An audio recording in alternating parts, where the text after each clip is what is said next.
बिस्मिल्लाहिर्रहमानिर्रहीम। अस्सलाम वालेकुम नाज़रीन, मैं अहमद फ़वाद हूँ और आप मेरा यूट्यूब चैनल देख रहे हैं। अहम ख़बरों, तजज़िये और तबसरे के साथ आज के व्लॉग में आपकी खिदमत में हाजिर हुआ हूँ। नाज़रीन, सबसे पहले तो साइफ़र मुकदमे से जुड़ी एक बड़ी ब्रेकिंग न्यूज़ आपके साथ शेयर करनी है। फ़र्द जुर्म इमरान खान साहब के ऊपर आयद नहीं हो रही।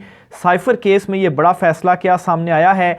चीफ़ जस्टिस कादी फ़ाइज़ ईसा साहब का एक बड़ा फ़ैसला है जो कि कप्तान के हक़ में जा रहा है। इस पर कुछ अहम तफ़सीलात हैं, एक्सक्लूसिव तफ़सीलात हैं, वो भी आपके साथ में शेयर करूंगा। और फिर इसके अलावा इमरान खान साहब की ज़मानत के मामले के ऊपर भी कुछ तफ़सीलात हैं, क्योंकि कल जब एक महफूज फ़ैसला chief justice Aamir Farooq Islamabad high court की जानिब से सुनाया गया तो उसके बाद ये कहा जाता रहा जी कि इमरान खान साहब को अब 2 या 3 साल की सज़ा होगी, उम्र कैद होगी, सज़ाए मौत होगी, 14 साल होगी। तो मामला क्या है, बड़ा ही एक इम्पॉर्टेंट नुक्ता है इस केस में। और ज़मानत के मामले के ऊपर भी इमरान खान साहब की ज़मानत आखिर कब मंजूर की जाएगी, इस पर भी कुछ अहम तफसीलात हैं, वो भी आपके साथ में शेयर करूँगा। कुछ मुकदमात थे इमरान खान साहब के इस्लामाबाद हाई कोर्ट में लगे हुए, 2-3 बड़े अहम केसेस थे, वो काज लिस्ट मनसूख कर दी गई है चीफ़ जस्टिस आमिर फ़ारूक की जानिब से। ये क्या खबर है, आर्मी चीफ़ की मुलाकात और नून लीग के अंदर बगावत के हवाले से भी कुछ डिटेल्स हैं। ये सारी की सारी जो चीज़ें आज की व्लॉग में आपके सामने मैंने रखनी हैं। सबसे पहले तो नाज़रीन, जो इमरान खान साहब का मुकदमा है, साइफ़र मुकदमा, इससे जुड़ी जो लेटेस्ट अपडेट्स हैं ये आपके सामने रखता हूं। और आज की जो बड़ी ब्रेकिंग न्यूज़ है वो ये है कि अडयाला जेल में इमरान खान साहब के ख़िलाफ़ जो ये ऑफिशियल सीक्रेट एक्ट के तहत कायम खसूसी अदालत के जज हैं, जज अबू अल हसनैन ज़ुल्करनैन साहब, उन्होंने केस की समाअत की है। और आज 17 तारीख को इमरान खान साहब और शाह महमूद कुरैशी जो हैं इनके ऊपर फ़र्द जुर्म आयद की जानी थी, लेकिन आज ये फ़र्द जुर्म आयद नहीं की जा सकी, आज ये फ़र्द जुर्म आयद नहीं की गई और आज की जो कार्रवाई है वो मौखर कर दी गई है। जो रीज़न है उसकी वो क्या है, एक तो चीज़ ये है कि जो चालान की नकूल हैं वो आज फ्राहम की गई हैं, यानी कि जो वकला हैं इमरान खान साहब के, लास्ट हेयरिंग में जो डिसीजन आया था उस तहरीरी हुक्मनामे में अदालत के लिखा था कि नकूल फ्राहम कर दी गई हैं, लेकिन वकला ने कहा था जी कि कोई नकूल नहीं है, हमने सिग्नेचर नहीं किए। और आज जो है जब ये कार्रवाई हुई तो अब जो बात थी वो वकला वाली वो बिल्कुल ठीक साबित हुई और इमरान खान साहब, शाह महमूद कुरैशी साहब, उनके ऊपर ये जो चालान है इसकी जो नकूल है वो आज फ्राहम कर दी गई हैं। और इस हवाले से वकला की जानिब से भी बताया गया है। और जो फ़र्द जुर्म की कार्रवाई है वो चूँकि आज नकूल तकसीम हुई हैं, इस वजह से फ़र्द जुर्म की कार्रवाई आज मुखर की गई है, आज फ़र्द जुर्म आयद नहीं की जा रही। और जो इसकी नई डेट रखी गई है वो रखी गई है 23 अक्टूबर, यानी कि 1 हफ़्ते के बाद की जो तारीख़ है वो रखी गई है कि 1 हफ़्ते के बाद अब जो फ़र्द जुर्म है वो आयद होगी। अब इसको थोड़ा सा ये जो मौखर हुई है कार्रवाई, ये एक बड़ी डेवलपमेंट इस वजह से भी है क्योंकि इमरान खान साहब को जो ज़मानत का मामला पेंडिंग है और क्या इमरान खान साहब को उसमें ज़मानत मिलेगी और फिर कौन सा एक अहम नुक्ता है जिस नुक्ते की बुनियाद पर इमरान खान साहब को ज़मानत मिलेगी, वो सारे का सारा इस कार्रवाई के साथ कनेक्टेड भी है। क्योंकि अगर आज फ़र्द जुर्म आयद हो जाती और वहाँ पर अभी तक फ़ैसला ही नहीं आया, वो दरख्वास्त भी पेंडिंग है, तो फिर ज़ाहिर सी बात है चीज़ें बहुत गिजमिज हो जाती या खिचड़ी सी बन जाती। तो ये बड़ी एक ब्रेकिंग न्यूज़ और बड़ी एक अहम डेवलपमेंट है कि जो फ़र्द जुर्म है वो आज नहीं आयद की गई और सिर्फ नकूल फ्राहम की गई हैं, कार्रवाई आज मौखर कर दी गई है। अब 23 अक्टूबर को तारीख़ तो रखी गई है, लेकिन 23 अक्टूबर को भी आयद होती है नहीं आयद होती, ये अब अलहदा मामला होगा क्योंकि इस फ़र्द जुर्म को भी इमरान खान साहब के वकला चैलेंज करने जा रहे हैं और ट्रायल कोर्ट में ही चैलेंज करेंगे कि आप इस कार्रवाई को रोक दें। तो बहरहाल उस वक्त फिर क्या फ़ैसला आता है ये फिर उस वक्त की ही जो दरख्वास्तें हैं उस वक्त दायर की जाएंगी, लेकिन चूँकि अभी तक फ़र्द जुर्म आयद नहीं की गई तो इस वजह से अभी इन चीज़ों के ऊपर, इन कानूनी नुकात के ऊपर जो है वो कोई पेशरफ्त नहीं हुई। बहरहाल एक बड़ी पेशरफ्त ये सामने आ गई है। फिर दूसरे नंबर पर नाजरीन, जो इमरान खान साहब की ज़मानत का मामला है, एक तो उस ज़मानत के मामले के ऊपर और साइफ़र मुकदमा खारिज करना के मामले के ऊपर इस्लामाबाद हाई कोर्ट ने जो फ़ैसला है वो महफूज कर रखा है। और कोशिश ये थी इमरान खान साहब के वकला की, सरदार लतीफ़ खोसा साहब की, कि कल ये आर्गूमेंट्स कंप्लीट हो जाएं और कल ही जो फ़ैसला है वो चीफ़ जस्टिस आमिर फ़ारूक साहब सुना दें। ऑलरेडी इमरान खान साहब के कई फ़ैसले उन्होंने महफूज कर रखे हुए हैं, लेकिन फ़ैसला उनके ऊपर अभी तक उन्होंने नहीं सुनाया। तो कल ये कोशिश थी सुना दिया जाए, क्योंकि आज फ़र्द जुर्म की तारीख रखी गई थी। तो अगर आज फ़र्द जुर्म आयद हो जाती तो ज़मानत वाला फिर मामला था वो कहाँ लटका रहता। तो बहरहाल आज फ़र्द जुर्म आयद नहीं हुई, तो अब जो ज़मानत का फ़ैसला है वो 23 से पहले और साइफ़र केस खारिज करने का जो मामला है का जो फ़ैसला है, क्योंकि दोनों दरखास्तों के ऊपर फ़ैसला महफूज हुआ है, तो वो 23 से पहले आ जाना चाहिए। आज के तो कोई इम्कानात नहीं है कि आज भी इमरान खान साहब की ज़मानत और साइफ़र मुकदमा खारिज करने के वाले से कोई फ़ैसला आए। लेकिन अब ये पूरा वीक है कि इस पूरे वीक के अंदर चीफ जस्टिस आमिर फारूक साहब जो हैं वो फ़ैसला सुना दें। अब कौन से एक अहम नुक्ता है जो कि इमरान खान साहब के हक़ में जा रहा है, और इस बुनियाद के ऊपर इमरान खान साहब की जो ज़मानत है वो हो सकती है। इस पर ये एक पैराग्राफ सा है, ये मैं आपके सामने पढ़ना चाहूँगा और इसके बाद आपको ये अंडरस्टैंड हो जाएगा कि इस केस में आगे होने क्या जा रहा है। इमरान खान साहब की सज़ा, क्योंकि बहुत सारी चीज़ें ऐसी भी सामने आ रही हैं कि इमरान खान साहब को 14 साल या सज़ाए मौत इस तरफ कोई मामला जाता हुआ ना चला जाए, या इमरान खान साहब को अगर 2 साल की सज़ा होती है तो फिर उसमें ज़मानत के ज़्यादा चांसेस होते हैं, ज़मानत उसमें हो भी जाती है। तो एक छोटा सा पैराग्राफ है, ये सारी का सारा जो कानूनी नुक्ता है इमरान खान साहब की ज़मानत के हवाले से, ये भी आप समझ लेंगे। तो ये साकिब बशीर साहब हैं, इन्होंने ये तहरीर भी किया है, हमारे कोलीग भी हैं, हाई कोर्ट में साथ होते हैं। तो ये लिखते हैं जी कि इमरान खान के खिलाफ आजकल साइफ़र केस की समाअत ज़ोरों शोर से मुख्तलिफ फोरम्स पर जारी है। इमरान खान रिलीफ लेने और प्रोसिक्यूशन जल्द से जल्द चार्ज फ्रेम कराने, ट्रायल आगे बढ़ाने की कोशिश में है। अब किस फरीक को कितनी जल्दी कामयाबी होगी कुछ हतमी कहना कबल अज़ वक्त है, लेकिन हवाओं का रुख देखकर लगता है इमरान खान को शायद जल्द रिलीफ नहीं मिलेगा। लेकिन आज सिर्फ एक नुक्ते पर आसान फहम अंदाज में बात करनी है। साइफ़र केस में सज़ा के 2 पहलू हैं। ये यहाँ से सुनिएगा, बड़ा इंपॉर्टेंट है। एक तो ये है कि पाकिस्तान में साइफ़र से मुतल्लिक क्या हुआ, कापी अपने पास रखी, इसका गलत इस्तेमाल किया, वगैरह वगैरह। यानी कि एक तो इमरान खान साहब के ऊपर पहला इल्ज़ाम ये है। अच्छा, अगर बात यहीं तक रही, अगर सिर्फ इसी नुक्ते के ऊपर रहते हैं और प्रोसिक्यूशन ने सिर्फ इस हद तक साबित कर दिया तो सज़ा सिर्फ 2 साल है, और इस सज़ा सुनाने के साथ ही ट्रायल कोर्ट ही ज़मानत भी दे देती है। और अगर बात यहीं तक हुई तो अब हाई कोर्ट से भी ज़मानत हो जाएगी। तो पहला नुक्ता जो कि अभी तक सामने आया है कि इमरान खान ने ये किया वो किया, साइफ़र, क्योंकि इसी के ऊपर सारी चीज़ें हो रही है, इसी के ऊपर रहे तो फिर ज़मानत का कोई मसला नहीं है। इवन के सज़ा भी हो जाती है तो 2 साल होगी और फिर भी ज़मानत हो जाएगी। लेकिन असल डेंजरस पहलू इसका दूसरा पहलू है, वो कौन सा है वो सुनिएगा। दूसरा पहलू सबसे अहम इसलिए है क्योंकि इसमें सज़ा 14 साल या सज़ाए मौत है। ये इस सूरत में ही होगी जब किसी दुश्मन मुल्क ने या किसी दूसरे मुल्क ने साइफ़र मामले वाले एक्ट से फ़ायदा उठाया हो और स्टेट ऑफ पाकिस्तान को किसी दूसरे मुल्क की वजह से नुकसान पहुंचा हो, तब ही सज़ा 14 साल या सज़ाए मौत हो सकती है। अब इसके हक़ में प्रोसिक्यूशन ने 2 दलीलें पेश की।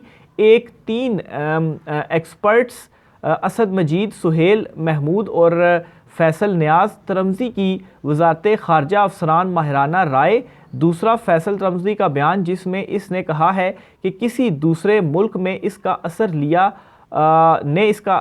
और इसका स्टेट ऑफ पाकिस्तान पर भी असर हुआ है। अगर तो प्रोसिक्यूशन ये साबित करने या किसी हद तक इस्लामाबाद हाई कोर्ट को मुतमईन करने में कामयाब रही तो शायद ज़मानत ना हो सके, लेकिन मेरे ज़ाती ख्याल में दुश्मन मुल्क को फ़ायदा पहुंचाने वाली बात को शायद साबित करना आसान नहीं होगा। लेकिन ज़मानत मिल इसी सूरत में सकेगी कि अदालत समझे कि 2 माह से इमरान खान जेल में हैं, अब ज़मानत दे दी जाए, ट्रायल मुकम्मल हुआ, अगर सज़ा हो तो फिर दोबारा गिरफ्तार कर लिया जाए। तो ये जो दूसरा नुक्ता है, एक तो ये बहुत मुश्किल भी है और अभी तक प्रोसिक्यूशन इसमें ज़्यादा इसमें कोई चीज़ें उस तरह से सामने नहीं आ सकी जिस तरह से पहले नुक्ते के ऊपर सामने आ सकी हैं। तो ये जो ओवरऑल प्रोसीडिंग सारी इस वक्त सामने हुई है और इसकी जो कानूनी नुकात देखे जाएँ तो इस बुनियाद के ऊपर इमरान खान साहब को हाई कोर्ट से भी इवन की सज़ा हो जाती है, फिर भी जो ज़मानत है वो मिल सकती है। लेकिन खैर बहुत सारी चीज़ें फिर दूसरे एंड पर भी ये चल रही हैं कि जो ताकतवर हल्के हैं फिर वो क्या चाहते हैं, अगर वो कुछ और चाहते हैं, मज़ीद रखना है या इमरान खान साहब से राब्ते और दबाव और ये वाली चीज़ों को देखा जाए तो फिर तो कानून की वैसे ही धज्जियाँ उड़ रही हैं, तो फिर बेशक कानून की जो धज्जियाँ हैं वो उड़ती रहें और आइंदा दिनों में शायद मज़ीद भी कानून की धज्जियाँ उड़ेंगी, क्योंकि नवाज़ शरीफ साहब जो हैं उनके हवाले से ख़बर है जी कि 21 अक्टूबर को उन्होंने वापस आना, उससे पहले जो हिफाजती ज़मानत है वो दायर करेंगे, उसके लिए दरख्वास्त, और इसके लिए तैयारी इस वक्त नून लीग की जो कानूनी टीम है वो कर रही है। लजीजिया और एवन फील्ड में नवाज़ शरीफ की तरफ से इस्लामाबाद हाई कोर्ट में दरखास्तें दायर की जाएंगी। नवाज़ शरीफ की तरफ से इनके वकला की जानिब से दरखास्तें आइंदा 48 घंटों में दायर किए जाने का इम्कान है। दोनों रेफरेंसेस में नवाज़ शरीफ की दरखास्तों का इब्तिदाई मुसवदा तैयार कर लिया गया है। आज रात या कल सुबह तक मुख्तलिफ कानूनी नुकात पर गौर के बाद दरखास्तों का मसवदा फ़ाइनल किया जाएगा, और उसके बाद ये जो दरखास्तें हैं नवाज़ शरीफ की फांसी ज़मानत के हवाले से ये दायर कर दी जाएंगी, और जहाँ पर इमरान खान हाई कोर्ट में दायर की जाएंगी, चीफ़ जस्टिस आमिर फ़ारूक साहब जो हैं उन्हीं के सामने दायर की जाएंगी। तो देखते हैं इसके ऊपर भी चीफ़ जस्टिस आमिर फ़ारूक साहब क्या किस तरह से टेकअप करते हैं और कितनी देर फ़ैसला महफूज रखते हैं, क्योंकि अब तो जब भी हाई कोर्ट का नाम जहन में आता है, चीफ जस्टिस आमिर फ़ारूक साहब का नाम जहन में आता है, तो एक जो इमेज सब बनता है वो फ़ैसला महफूज वाला इमेज बन जाता है, क्योंकि बड़े फ़ैसले महफूज हैं इमरान खान साहब के, तो वो सुनाए भी नहीं जा रहे, और हर मुकदमा इमरान खान साहब का उनके पास ही लगता है। तो बहरहाल इसके ऊपर कोई भी अब नहीं बोल रहा। जब चीफ जस्टिस उमर अता बंदयाल साहब थे सुप्रीम कोर्ट के, तो उनके ऊपर तो कहते थे कि वो हर मुकदमा अपनी मर्ज़ी से कर रहे हैं, लेकिन यहाँ पर कोई इस तरह की जो आवाज़ है वो नहीं उठ रही। तो ये नाज़रीन कुछ कानूनी लेवल पर, कानूनी महाज पर इमरान खान साहब के हवाले से कुछ तफसीलात थी। इमरान खान साहब के 2-3 बड़े इंपॉर्टेंट केसेस थे, आज इस्लामाबाद हाई कोर्ट में ही चीफ जस्टिस आमिर फ़ारूक साहब के सामने लगे थे। एक इद्दत के दौरान निकाह वाला जो ट्रायल कोर्ट में, सेशन कोर्ट में केस चल रहा है, उसको खारिज करने का केस था। दूसरा इमरान खान साहब के ऊपर कितने इस वक्त केसेस कायम है, 200 के करीब केसेस हैं, बहुत सारे मालूम भी नहीं है, उन केसेस की तफसीलात की फराहमी, और बहुत सारे केसेस में गिरफ्तारी से रोकने के लिए का जो केस था वो समाअत के लिए आज मुकर्रर था, लेकिन इन तीनों केसेस की जो कॉज लिस्ट थी वो कैंसिल कर दी गई, और ये तीनों केसेस आज नहीं सुने जा रहे। तो बहरहाल देखें अब ये केसेस दोबारा कब समाअत के लिए मुकर्रर किए जाते हैं। आगे चलते हुए नाज़रीन एक और अहम खबर है नून लीग में बगावत के हवाले से। ये आता तारड़ साहब हैं, उन्होंने बयान दिया और उन्होंने कहा जी कि मेरा नहीं ख्याल कि शाहिद खाकान अब्बासी पार्टी छोड़ेंगे। अच्छा, ये अता तारड़ ने कहा कि शाहिद खाकान अब्बासी के इख्तलाफात हैं, वो इख्तलाफात पार्टी के अंदर रह कर करें तो बेहतर है।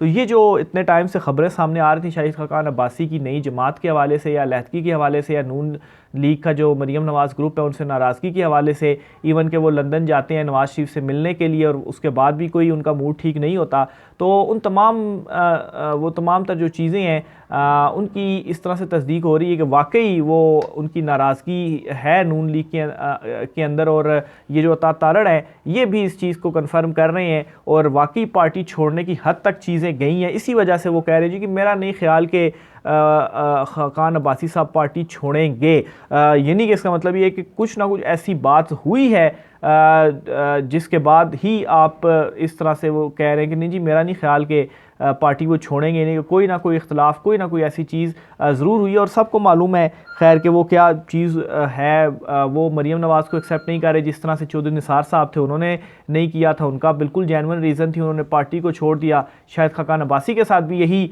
इशू था, लेकिन अभी तक तो उन्होंने नहीं छोड़ा। बहरहाल आइंदा आने वाले दिनों में बहुत बड़ी जो सियासी तब्दीलियाँ हैं ये भी होने जा रही हैं, और इनमें शायद जो शायद खाकान अब्बासी साहब हैं वो भी आपको किसी न किसी जगह पर नज़र आएंगे। आर्मी चीफ आसिम मुनीर साहब की मुलाकात हुई है ओमान रॉयल आर्मी के कमांडर से, और इस मुलाकात के बाद ये एक अहम जो बयान है वो भी जारी हुआ है, और इसके मुताबिक पाक बाहमी दिलचस्पी के अमूर के ऊपर जो तबादला ख्याल है वो किया गया है। ओमान रॉयल आर्मी के कमांडर्स ने दहशतगर्दी के ख़िलाफ़ जंग में पाक अफवाज की कामयाबियों को सराहा है। GHQ आमद पर मेजर जनरल मतहर बिन सालिम ने यादगार शोहदा पर फूल रखे। ISPR के मुताबिक पाक फ़ौज के चौबंद दस्ते ने ओमान के कमांडर रॉयल आर्मी को गार्ड ऑफ ऑनर पेश किया। तो ये एक अहम मुलाकात थी जो कि GHQ में आर्मी चीफ साहब की जानिब से की गई है।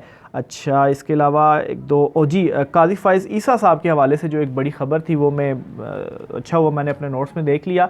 अच्छा, चीफ जस्टिस काजी फ़ाइज़ ईसा की जानिब से माजी में एक फ़ैसला दिया गया था 161 के बयान के हवाले से, और इसमें ये कहा गया था जब वो इसहाक डार ने बयान दे दिया था नवाज़ शरीफ के अगेंस्ट के ये एक तो सामने दिया जाएगा मुलजिम जो होगा और फिर इसके ऊपर जिरा भी की जाएगी। तो ये वाला जो इमरान खान साहब का साइफ़र वाला मुकदमा है, इसमें ये जो मुलजिमान जो इसमें गवाह भी हैं, यहाँ से भी ये मुकदमा बहुत ज़्यादा कमज़ोर है कि इमरान खान के सामने तो वो कोई बयान नहीं हुआ और ना ही उनके बयानों के ऊपर अभी तक कोई जिरा हुई है। तो इसलिए उनके जो बयानात हैं वो रिकॉर्ड उन्होंने कर लिए हैं, बेशक वहाँ पर मजिस्ट्रेट के सामने कर लिए हैं, और मजिस्ट्रेट के सामने कब किए हैं ये भी किसी को मालूम नहीं है। तो ये एक बड़ा ज़बरदस्त फैसला था चीफ जस्टिस कादी फ़ाइज़ ईसा साहब का उस वक्त उन्होंने दिया था और इसहाक डार के हक़ में वो गया था। लेकिन अब इमरान खान साहब के मुकदमे में भी यही चीज़ें हैं, तो ये इमरान खान साहब के हक़ में भी एक ये बड़ा फ़ैसला है चीफ जस्टिस कादी फ़ाइज़ ईसा का, जो कि उस वक्त उन्होंने दिया था और अब इनके हक़ में जा रहा है और ये दलील पेश भी की जाएगी। और ख़ास तौर पर इमरान खान साहब की ज़मानत और दीगर केसेस के जो फ़ैसले महफूज भी हैं, तो ये वाला सारा का सारा मामला जब हाई कोर्ट में, चूँकि अभी तक चीज़ें पेंडिंग है, लेकिन हाई कोर्ट में फ़ैसलों के बाद ये सारी चीज़ें फिर आएंगी सुप्रीम कोर्ट ऑफ पाकिस्तान में चीफ जस्टिस कादी फ़ाइज़ ईसा के पास, तो फिर वहाँ पर भी मज़ीद जो चीज़ें हैं वो खुलेंगी और वाज़ेह होंगी शायद।